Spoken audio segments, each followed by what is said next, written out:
Hello everyone, welcome back to my new blog. আশা করি তোমরা সবাই খুব ভালো আছো, আমিও খুব ভালো আছি। আর ঘুরে টুরে এসে বেশ কিছুদিনের জন্য এসেছি বাপের বাড়ি। আর আজকে হলো গিয়ে সানডে, তো সানডে সকালটা একদমই অন্যরকম। কালকে স্যাটারডে নাইট ছিল, তো হাজব্যান্ড অফিস ছুটি ছিল বলে ও চলে এসছে।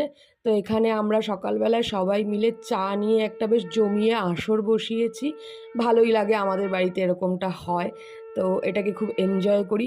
তারপরে মা আজকে জামাই এসছে বলে স্পেশাল ব্রেকফাস্ট করেছিল, সাদা আলুর তরকারি, পরোটা, ডিমের পোচ।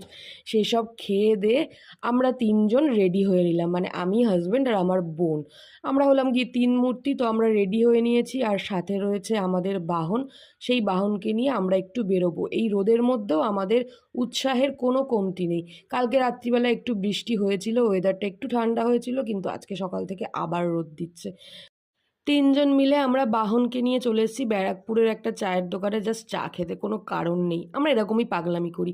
তো বাড়ি চলে গেলাম। তারপরে বাড়ি ফিরে গিয়ে দেখলাম আজকে সানডে স্পেশাল মেনু, আর জামাই এসছে বলে একটু তো স্পেশাল হবেই।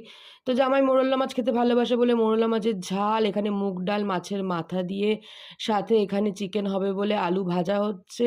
তারপরে গরমের মধ্যে শাশুড়ির নাজেহাল অবস্থা, তাই এখান থেকে ফ্রিজ থেকে লস্যি বার করে আমি সবাইকে লস্যি খাওয়াচ্ছিলাম।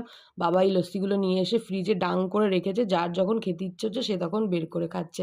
যাই হোক, এই লস্যিগুলো খেতে ভালোই লাগে আর খাওয়ার পর রিফ্রেশও লাগে। এখানে দুপুরবেলায় আমরা সবাই বসে পড়েছি খেতে, আর আমরা ভাই গরিবস, তাই আমরা মাটিতে বসেই খাই। তারপরে বিকালবেলায় চলে আসলো আমার নায়কা থেকে একটা পার্সেল, জাস্ট সকালবেলায় অর্ডার দিয়েছিলাম, ভাবতে পারিনি চলে আসবে। আর এখানে বোনের গালে আমি কলকা প্র্যাকটিস করছিলাম, আই মিন কপালে।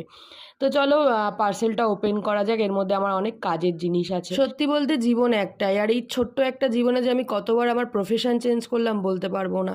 ছোট থেকে ডান্স করতে খুব ভালোবাসতাম, সেটাকে প্রফেশন হিসাবে নেওয়ার খুব ইচ্ছে ছিল, কিন্তু বিভিন্ন কারণবশত আর হয়ে ওঠেনি। তারপরে আসলাম অভিনয়, থিয়েটার করা, সিরিয়াল করা, সিনেমা করা। 7 থেকে 8 বছর আমি ইন্ডাস্ট্রিতে সময় দিয়েছি, কিন্তু মনে হলো যেন শেষ মুহূর্তে গিয়ে যে সেরকম কিছুই হয়তো করে উঠতে পারলাম না, বা ভবিষ্যতেও আর করে উঠতে পারবো না। বিয়ের পর যখন কলকাতা ছেড়ে অশোকনগর শিফট করলাম, তখন ভেবেছিলাম যে আর অভিনয় নিয়েও আর কিছু হবে না, আমাকে হয়তো হাউসওয়াইফ হিসাবেই থাকতে হবে। তো যারা কর্মরত থাকে, তারা যারা কাজ করতে ভালোবাসে, তাদের বাড়িতে বসে থাকতে কখনো ভালো লাগে না। তাই ভেবেছিলাম এমন একটা প্রফেশন যেখানে আমার ক্রিয়েটিভিটির খিদেটাও মিটবে, আর আমার সেটাকে প্রফেশন হিসেবে নিয়ে আমি আর্ন করতেও পারবো। অনেক ভেবেচিন্তে লাস্ট 3 মাস ধরে একটা প্রফেশনাল মেকআপ কোর্স কমপ্লিট করেছি, এখানে তারই প্রোডাক্ট এসছে। তো তোমরা যারা আমার ভিডিও দেখছো, তোমাদের সবাইকে জানিয়ে রাখি, আমি এখন থেকে professional makeup, hair, sari draping সব কিছুই করছি। তোমাদের যদি প্রয়োজন হয় তোমরা অবশ্যই কন্ট্যাক্ট করতে পারো। আর এখানে জামাইবাবু চলে যাচ্ছে বলে শালির সে কি নাটক, এসব কিন্তু লোক দেখানো নাটক। তো যাই